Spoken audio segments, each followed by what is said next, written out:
आदर्श विकास मंडळ, मला वाटतं हे मंडळ जे आहे खूप जुनं या ठिकाणी आहे. 65 पासून हे मंडळ या ठिकाणी अस्तित्वात आहे. बिहार या ठिकाणी अस्तित्वात आहे. आणि या मंडळासाठी जे आहे माझ्याकडे मागणी केली होती काही निधीची, तर ती निधी देखील आपण त्या ठिकाणी मंजूर केलेली आहे. आणि भविष्यामध्ये चांगलं सभागृह जे आहे ते मला वाटतं या ठिकाणी त्या निधीमधून बनेल. अजून काही मंडळाची अपेक्षा आहे ती देखील आता पूर्ण करू आपण. कारण की आपण जर पाहत असाल की या ठिकाणी बाजूलाच डॉक्टर बाबासाहेब आंबेडकरांचं स्मारकाचं काम चालू आहे. तेही मोठं भव्य दिव्य असं स्मारक त्या ठिकाणी होत आहे.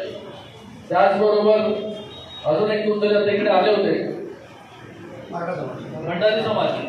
भंडारी समाजाला देखील त्या ठिकाणी आपण निधी दिलेला आहे. मराठा समाजाचे पण काही पदाधिकारी या ठिकाणी उपस्थित आहेत, त्यांना देखील निधी त्या ठिकाणी दिलेला. आता मला आठवत नाही कोणाकोणाला दिला,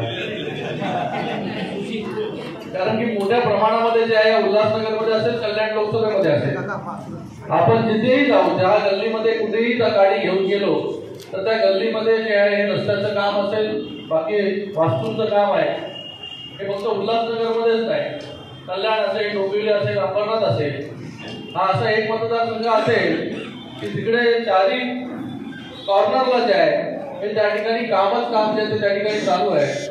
आणि पुढच्या मला वाटतं 1-1.5-2 वर्षामध्ये सगळे रस्ते जे आहेत आपल्या शहरामध्ये हे सिमेंट कॉन्क्रीटचे होतील, जेणेकरून आपलं धूळ मातीचा त्रास त्या ठिकाणी होणार नाही.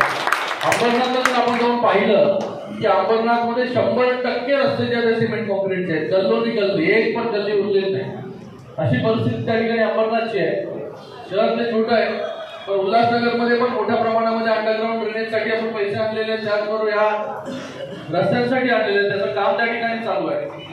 काही ठिकाणी काम स्लो चालू आहे, ते फास्ट करायला सांगितलेलं आहे. पण मी आपल्याला सांगू इच्छितो की माननीय मुख्यमंत्री एकनाथ शिंदे साहेबांच्या मार्गदर्शनाखाली आम्ही या ठिकाणी काम करतो. आणि मोठ्या प्रमाणामध्ये मुख्यमंत्री महोदयांनी निधीचं या पूर्ण ठाणे जिल्ह्यासाठी आणि त्यातल्या त्यात कल्याण लोकसभेसाठी निधी मागितला आणि कोणाकोणाला निधी दिला हे बाबा त्याचं नोंद ठेवणं खूप कठीण आहे.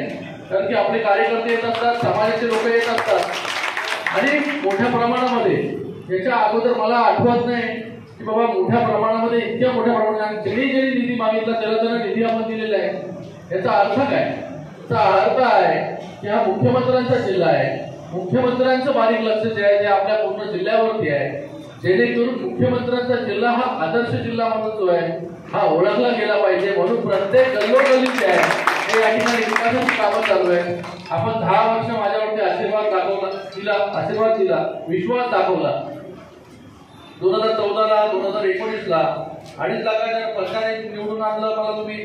2019ला 3.5 लाखाच्या फरकाने निवडून आणलं. आता परत 20 महिन्यात निवडणूक आहे. आणि मला वाटतं या ठिकाणी विरोधकांना जे आहे ते त्या ठिकाणी उमेदवार भरपूर शोधत होते, मोठी मोठी नावं येत होती.